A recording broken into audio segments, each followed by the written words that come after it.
Muy bienvenido. Bueno, yo voy a defender una tesis que es, por decirlo menos, un poco escandalosa, especialmente en un país que tiene la mala costumbre de tratar de buscar chivos expiatorios para sus propias culpas. Eh, la tesis es la siguiente, que en Chile la mayoría democrática violó o votó por la violación de derechos humanos. Y antes de que todos salten, permítanme explicar esta tesis.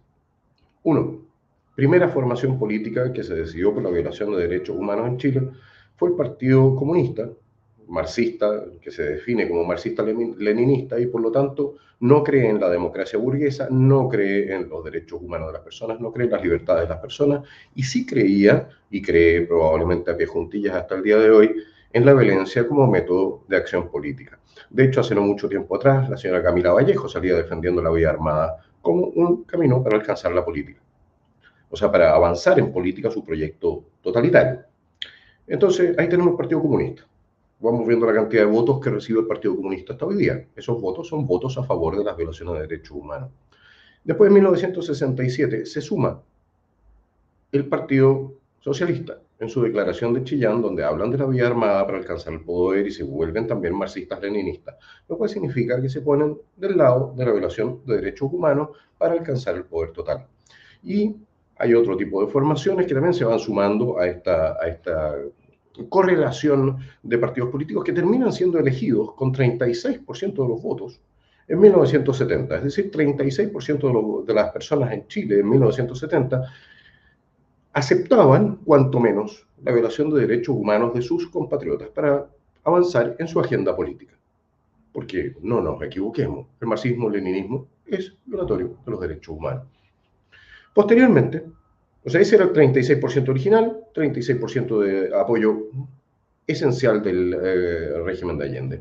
Empieza el régimen de Allende, empiezan todo tipo de tropelías, abusos, violaciones, asesinatos, robo, y a todo lo que ya sabemos sobre la historia.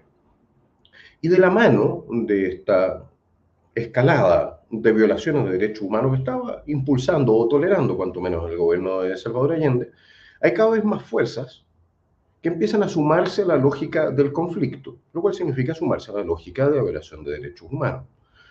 Estamos hablando de la oposición del Partido Nacional de la época, pero también de la democracia cristiana a partir de un minuto. Cuando Eduardo Frei le dice a los representantes de los empresarios que en Chile las cosas solamente se arreglan con fusiles, ¿qué es lo que está planteando Eduardo Frei? Está planteando que al final ya no queda otro camino, sino es la violencia. Y la violencia aparejada de violaciones de derechos humanos. No nos equivoquemos. No nos equivoquemos. Porque aquí no existen las guerras puras o las guerras 100% justas, donde no pagan justos y pecadores. Entonces, Eduardo Frei decía en ese momento, en el momento que dijo, ¿sabes qué más? Esta cuestión se arregla solamente con fusiles, es decir, esto se arregla violando derechos humanos, porque para eso sirven los fusiles, entre otras cosas. Y después viene la declaración del Congreso, que por mayoría votan entonces a favor de llamar a las Fuerzas Armadas para restablecer el orden. ¿Cómo se restablece el orden? Cuando tú tienes guerrillas armadas del otro lado, 10.000 hombres, decía Eduardo Frei. Bueno, aplicando la violencia. Y aplicando la violencia, no la violencia judicial, no de arriba las manos y lo voy a pasar a un tribunal. No, esto era lo que se llama la guerra sucia. Y eso lo tenía claro todo el mundo en ese momento. Entonces, llega un momento, el año 73, en que todos estaban de acuerdo en violar los derechos humanos. La izquierda, desde un principio, porque ellos son los iniciadores del proceso.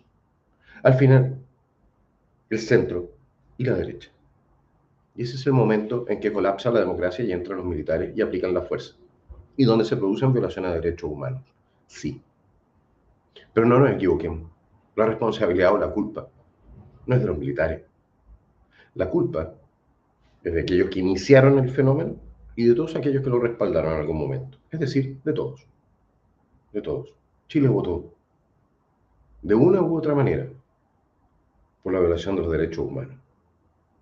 Lo empezaron los izquierdistas, ¿sí? Y generaron la lógica. Y eso les da la más grande responsabilidad, la pone entonces en las manos de la izquierda. Pero nadie puede venir y decir y lavarse las manos de lo que fue el desastre histórico del siglo XX de nuestro país. Que tengan un buen día.